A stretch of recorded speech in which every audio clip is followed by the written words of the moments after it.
Vandana Gamne from Hindi Madhyamik Vidyalaya Nasik. Dear student, we are studying the fourth lesson of the second unit, An Epitome of Courage, which is a very inspirational story of Dr. Stephen Hawking. तो उनकी जो जीवनी है उसके 4 paragraphs हम लोगों ने देखे हैं. तो ये किस प्रकार से इंस्पिरेशनल है, उनकी जीवनी कल के पार्ट से शुरू हो गई है. वो एक बहुत ही एवरेज बच्चे थे. As a teenager he was a very full of mischiefs, वो मिस्चिप से भरे थे. And he loved music and mathematics at the same time. Music और मैथमेटिक्स से वो प्यार करते थे. Actually his father wanted him to study medicine, but he was interested in mathematics. Mathematics में इंटरेस्ट था, मेडिसिन में नहीं था. But Oxford University did not had the course in mathematics. That's why he decided to choose physics to study. तो आगे क्या होने जा रहा है इस पार्ट में हम लोग देखने जा रहे हैं बच्चों. आगे हम लोग देखते हैं नेक्स्ट पार्ट में.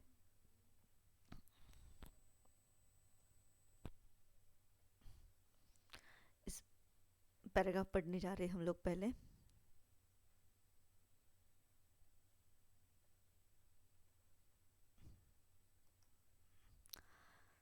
पैराग्राफ की तरफ ध्यान दीजिए. At the age of 17, Stephen started noticing that he was becoming increasingly clumsy and even fell down a couple of times. For no reason.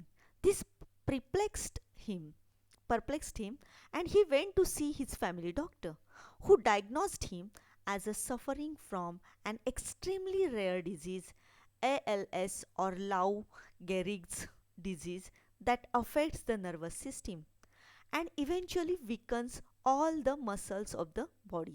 Stephen says that even as a child, his muscles coordination was nothing to write home about.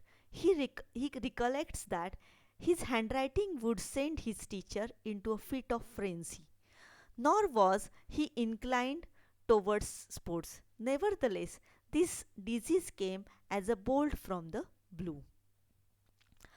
अभी हम लोग इस paragraph में क्या होता है देखने जा रहे हैं. ज़रा ध्यान दीजिए बच्चों.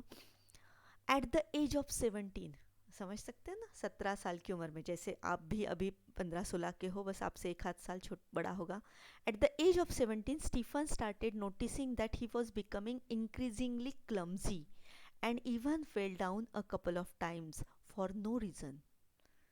Eight the age of 17 Stephen started noticing, उसने नोटिस करना नोटिस किया. उसने नोटिस में तो उसका ध्यान गया that he was becoming increasingly clumsy. वो क्या होता जा रहा है, इंक्रीजिंगली मतलब बढ़ रहा है, वो क्लमजी होता जा रहा है. क्लमजी मतलब अयोग्य होता जा रहा है, उसका काम ठीक से नहीं हो पा रहा है, कुछ भी काम उससे ठीक से नहीं हो रहा है. That is called increasingly clumsy. And who noticed it? Doctor Stephen notice that at the age of 70 he was started becoming increasingly clumsy and even fell down a couple of times for no reason. And he started falling down. वो बार बार क्या होता रहता, गिर जाता था. Couple of times for no reason, किसी भी कारण के बिना. This perplexed him and he went to see his family doctor.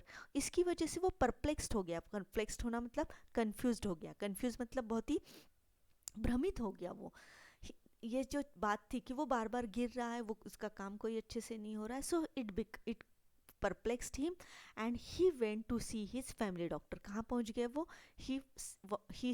Went to see his family doctor. अब जब तकलीफें होती है तो हम लोग किसके पास पहुँचते हैं? फैमिली डॉक्टर के पास पहुँचते हैं. In the same way he went to his family doctor who diagnosed him, जिन्होंने डायग्नोसिस किया. डायग्नोस्ट करना मतलब निदान करना. किसी बीमारी का जो हम लोग निदान करते हैं ना, उसे डायग्नोस्ट कहते हैं.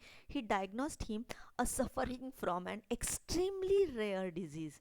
उन्होंने डायग्नोसिस किया that doctor Stephen Hawkings was suffering from, suffering उनको तकलीफ है, किस एक्सट्रीमली रेयर डिजीज है. एक्सट्रीमली मतलब बहुत ही रेयर. रेयर मतलब किसी को भी नहीं हो सकता ऐसा डिजीज़ जो होता है. डिजीज़ मतलब बीमारी, जिसका नाम क्या है?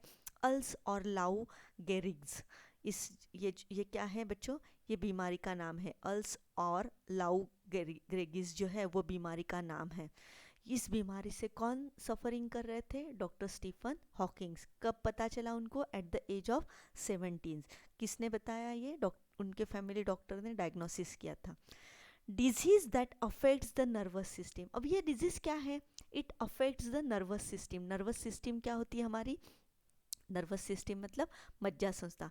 ये किस पर अफेक्ट करता है? अफेक्ट मतलब परिणाम करता है हमारी मज्जा संस्था पे। And eventually weakens all the muscles of the body. और इवेंचुअली मतलब अंत में वीक वीक वीक हो जाते। वीक मतलब क्या हो जाना? कमज़ोर हो जाना। क्या कमज़ोर हो जाते? All the muscles. मसल्स मतलब मांसपेशियाँ, स्नायु जो होते हैं ना हमारे, वो पूरे बॉडी के स्नायु क्या हो जाते? वीक वीक हो जाते हैं। समझ में आया यहाँ तक? इस पैराग्राफ यहाँ तक हम लोगों ने क्या देखा? Dr. Stephen Hawkins, at the age of 70, he noticed that he has started becoming clumsy. That couple of times he fell down without any reason. So it perplexed him. He was confused, and so he went to his family doctor. His family doctor diagnosed that he was suffering from a very rare disease. And what is that rare disease? Ulls or Lou Gehrig's. And what is that disease? That disease affects the nervous system. हमारी nervous system पर वो affect करता है. And eventually और अंत में it weakens the whole muscles of the body. और अंत में धीरे धीरे उनकी सारी बॉडी के जो मसल्स होते हैं, स्नायु जो होते हैं, वो पूरे वीक हो जाते, काम करने लायक रहते नहीं। तो यहाँ तक देखा। Stephen says that even as a child his muscles coordination was nothing to write home about. Stephen ने कहा एज अ चाइल्ड, जब वो छोटा बच्चा थे, हिज मसल्स कोऑर्डिनेशन, उनके जो स्नायुओं का कोऑर्डिनेशन था काम करने का, तो वो जो था nothing to write home about, उन वो काम ही ठीक तरीके से नहीं कर सकते थे। He recollects that the handwriting would send his teacher into a fit of frenzy. Fit of frenzy मतलब बहुत ही एंग्री हो जाना। फिट ऑफ फ्रेंजी का मतलब क्या? चिढ़ जाना। तो उनका जो हैंड राइटिंग था उसे याद आया। रिकलेक्ट्स करना मतलब उनकी मेमोरी, उनको याद आ रहा था that his hand writing would send his teacher, उनका जो हैंड राइटिंग बहुत ही खराब था, that his teacher becomes very angry, it send her into a fit of frenzy. Nor was he inclined towards the sports, और वो कभी sports की तरफ उनका वो इंक्लाइंड ही नहीं थे। इंक्लाइंड मतलब उनकी टेस्ट ही कभी स्पोर्ट्स की तरफ नहीं थी। वो कभी वो किसकी तरफ नहीं मुड़े थे? स्पोर्ट्स की तरफ मुड़े ही नहीं थे। उनका कल ही उनका जो इंटरेस्ट जो था, इंक्लाइन मतलब इंटरेस्ट जो था, वो किसकी तरफ नहीं था? स्पोर्ट्स की तरफ नहीं था। Nevertheless this disease came as a bolt from the blue. इस प्रकार से ये जो डिजीज़ जो था वो उनकी ज़िंदगी में किस प्रकार से आया है? As a bolt from the blue. Blue में से जो बोल्ट निकलता है, ये एक फ्रेज है। इसका मतलब क्या है? एक शॉक की तरह से उनकी ज़िंदगी में ये डिजीज़, ये बीमारी उनकी ज़िंदगी में एक शॉक के रूप में आ गई। आया समझ में? इस पैराग्राफ में हम लोगों ने क्या देखा? देखो फिर से समझने की कोशिश करते हैं।